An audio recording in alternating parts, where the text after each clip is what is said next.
याचं इंग्रजी नाव Indian spectacled cobra, मराठीमध्ये नाग, हिंदीमध्ये गेववन आणि शास्त्रीय भाषेमध्ये नाजा अशी त्याची सायंटिफिक नाव आहे बघा.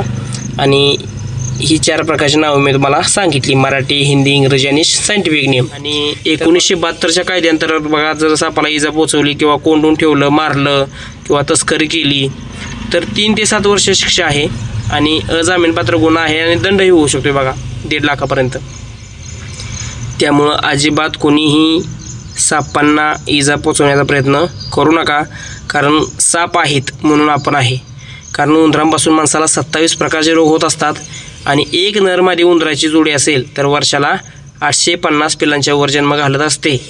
त्यामुळं लक्षात घ्या, अतिशय भयानक अवस्था होईल माणसाची जर साप नसतं तर. साप नसतील तर माणूस 10 वर्षेसुद्धा जगू शकणार नाही. म्हणून सापाचं महत्त्व ओळखा, त्यांना मारून निसर्गाचं आणि आपल्या स्वतःचं अजिबात नुकसान करण्याचा प्रयत्न करू नका. नमस्कार मित्रांनो, मी विजय सूर्यवंशी, सर्पमित्र आपल्या यूट्यूब चॅनलवरती सर्वांचं स्वागत करतो. आज आपण आता बघा गांधीनगर या ठिकाणी पोचलेलो आहे आणि एक साप तुम्हाला दिसतोय का बघा, मी तुम्हाला जवळून दाखवण्याचा प्रयत्न करतो. तर हा भारतातील 4 नंबरचा अतिविषारी सर्प या ठिकाणी आपल्याला दिसतोय.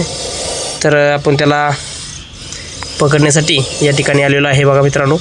आपल्याला पोपट पवार यांनी कॉल केला, त्यांचा मनापासून खूप खूप धन्यवाद. तर एक बळवतो आहे धान्याचा आणि त्या बळताच्या पाठीमागं हा साप एवढा क्लिअर दिसत नाही, तरी पण मी तुम्हाला दाखवण्याचा प्रयत्न करतो. तो आता पळून जाण्याचा तयारीत आहे आणि खूप ॲग्रेसिव्ह पद्धतीनं तो आता पळण्याचा प्रयत्न करेल बघा मित्रांनो. तर त्याला तर आपण पळून देणार नाही, तर खूपच ॲग्रेसिव्ह आहे आणि त्याला लागलेलं दिसतंय आपल्याला डोक्यापाशी कुठंतरी, त्यामुळं तो चिडलेला आहे.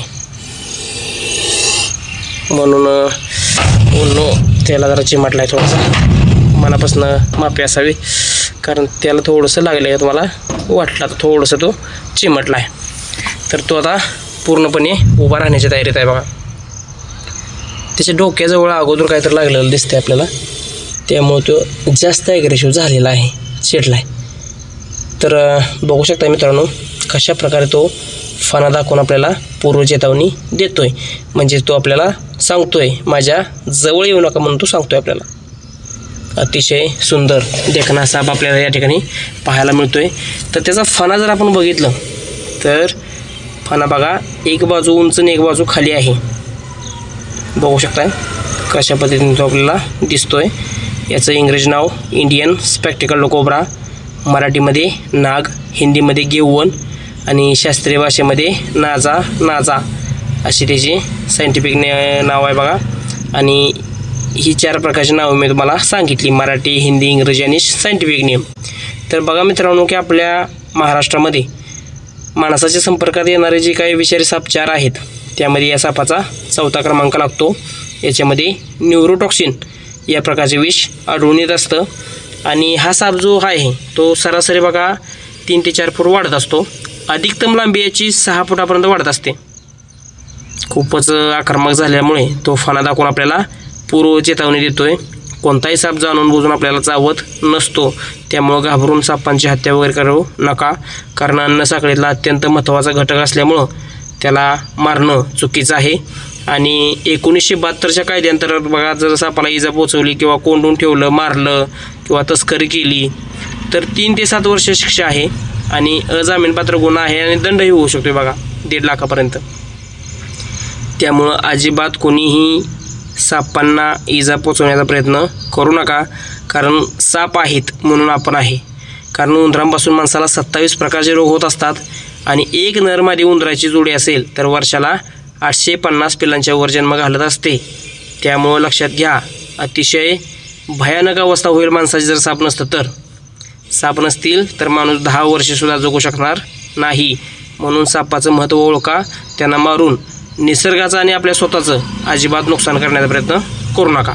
तर तो एका बळताच्या पाठीमागं बसलेला त्यांना दिसला होता. त्यांनी कॉल केल्यानंतर आपण या ठिकाणी येऊन त्याला तर सुरक्षितपणे पकडतोय. कशा पद्धतीने पकडतोय बघा, त्याला कुठल्याही प्रकारचा त्रास इजा होणार नाही याची दक्षता आपण पूर्णपणे घेणार आहोत.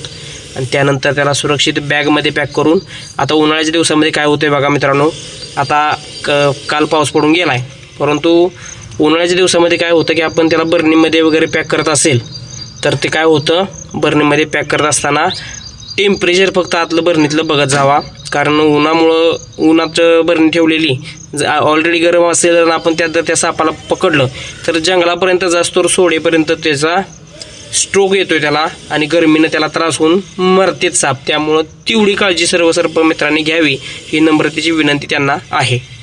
बघू शकताय त्याची डिझाईन अतिशय सुंदर आहे बघा, आणि फण्याच्या पाठीमागची डिझाईनसुद्धा खूपच सुंदर आहे. आता फण्याच्या खाली जी काही थोडंसं आपल्याला लागलेलं वाटतं ते लागलेलं नाही, त्याला थोडंसं पाला वगैरे काय तर चिकटलेला आहे. जखम फक्त त्या तोंडावरती थोडीशी आपल्याला दिसते, आणि पाठीमागच्या बाजूला आता नंतर आपण जे काही बळूत साईडला सारत होतो त्यावेळेला त्याला थोडंसं इजा झालेली असावी असा एक अंदाज आहे. तर वेळ न वाया घालवत आपण त्याला पकडून घेतोय. तर कशा पद्धतीने पकडतोय बघा, चांगली बॅग वगैरे आपण सेट करून सुरक्षित त्याला पकडण्याचा प्रयत्न करूया. तर आपण एक बॅग या ठिकाणी सेट करतोय, तो फणा आपटतोय बघा, म्हणजे चावण्याचा वगैरे प्रयत्न करतोय, परंतु आपल्याला दक्षता घेऊन ते काम करावं लागणार आहे. तर आपण थोडंसं या ठिकाणी बॅग सेट केलेली आहे, तर त्याला भीतीनं वाटू देता आपण थोडीशी आपण बाजूला जाऊन तो त्या बॅगमध्ये अशी आपली अपेक्षा आहे. तर तो फणा उठून जर पळायला लागला तर तो बरोबर त्या बॅगेत जावावा असं आपल्याला वाटतंय. आपण हालचाल थांबवली की तो साप ॲटोमॅटिकली त्या पाईपमधून आतमध्ये जावावा. तर नाही गेला तर आपण त्याला घालवणारच आहोत, पण त्यानं मनानं जावावं ही आपली अपेक्षा आहे. त्याला कुठल्याही प्रकारचा आपण स्पर्श करण्याचा आपला उद्देश नाही, परंतु कसं आहे की त्याला हलती वस्तू जवळ दिसली तो फणा दाखवून अशी पूर्वचेतावणी. तर आता त्याला आपण थोडंसं भीती वगैरे दाखवण्याचा प्रयत्न नाही करणार, परंतु त्यानं आतमध्ये जावं आपली अपेक्षा आहे. त्याला एखादी स्टिक वगैरे, आता गाडीची स्टिक आहे गाडीला, परंतु तो आता हा स्टिक आणा फक्त.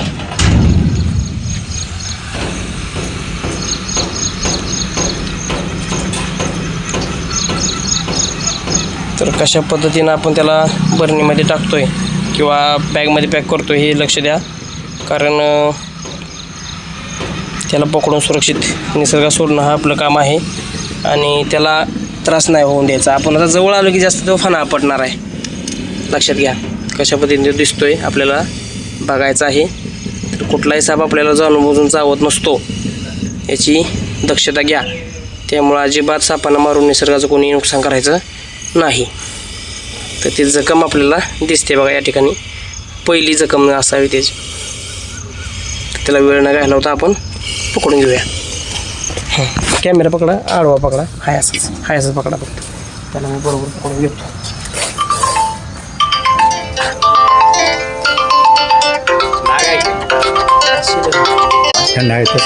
पकडलं की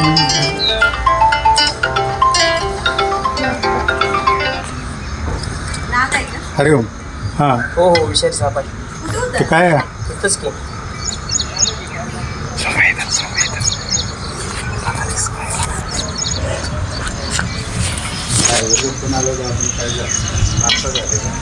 त्याला घ्या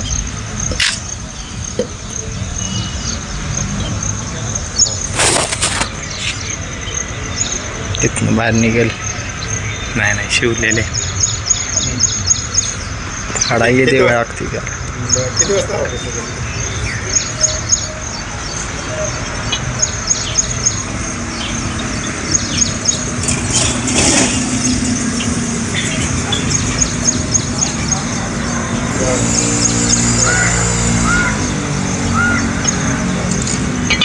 धन्यवाद.